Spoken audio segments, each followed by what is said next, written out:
G'day, my name's Matt Curry. I work for the West Gippsland Catchment Management Authority. I'm a Waterways Project Officer. Powlett River Estuary is the main estuary that we have to manage in our region. It's a fairly large river system that intermittently opens and closes its connection to the ocean. So the estuary itself is about 8 kilometres long. Powlett River is located in a big old swamp complex, so it's really low lying.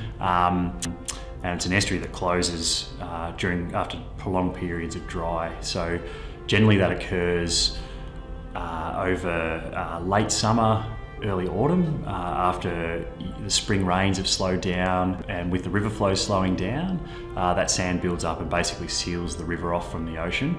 And then any water that continues to come down from the catchment, from those 5 creeks or the swampy area, starts to basically back up behind that sandbar at the mouth and starts to sort of move its way out of the river channel and flood out onto the floodplain.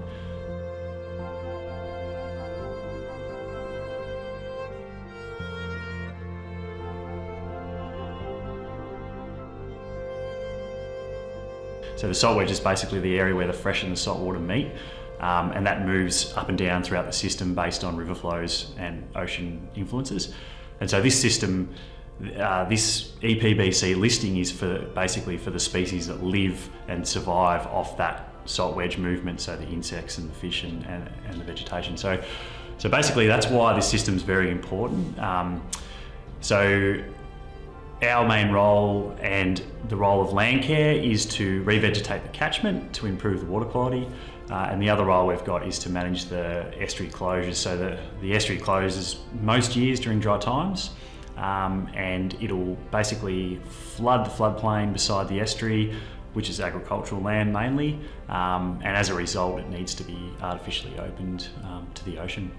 So our role is to try and balance the needs of the landholders and the environment, and try and find a sort of a happy median, and then artificially open the estuary mouth.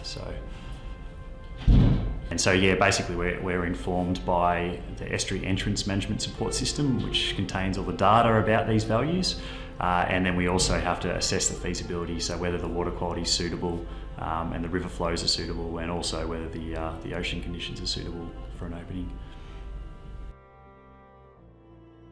So to try and manage the artificial estuary openings, we really require a lot of water quality monitoring data, and we started collecting that through Estuary Watch back in 2010.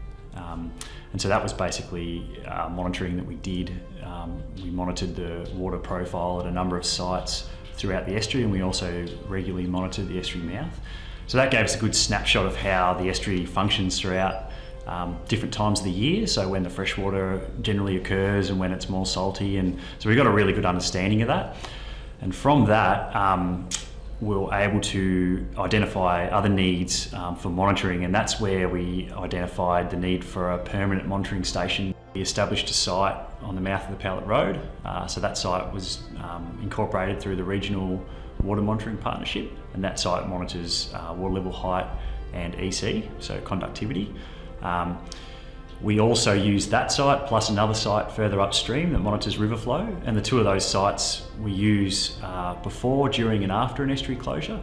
So the water level heights we need throughout the closure to get an understanding of how much land's been inundated, and then the river flows further upstream, we need that data to figure out when we can actually do an opening. So we need a certain amount of flow to do an opening to keep it open, and so between the two sites it really informs our estuary management data for the shorter term. The other thing we need is the conductivity, so we need to know whether the conductivity from the opening was likely to trigger natural processes such as fish migration and salt marsh germination, and other things that the estuary requires to function properly and sustain itself. So it's a real challenge trying to manage all the different values, so the social values and the economic values versus the environmental values. It's very hard to find a balance through the management regime.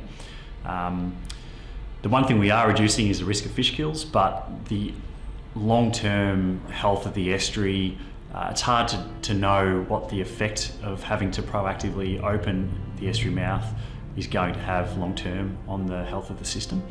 So we're sort of exploring other options now, such as working with the surrounding landholders to explore options for land buyback or setting up management agreements to try and alleviate the need for artificial estuary openings to try and protect all those environmental values moving into the future.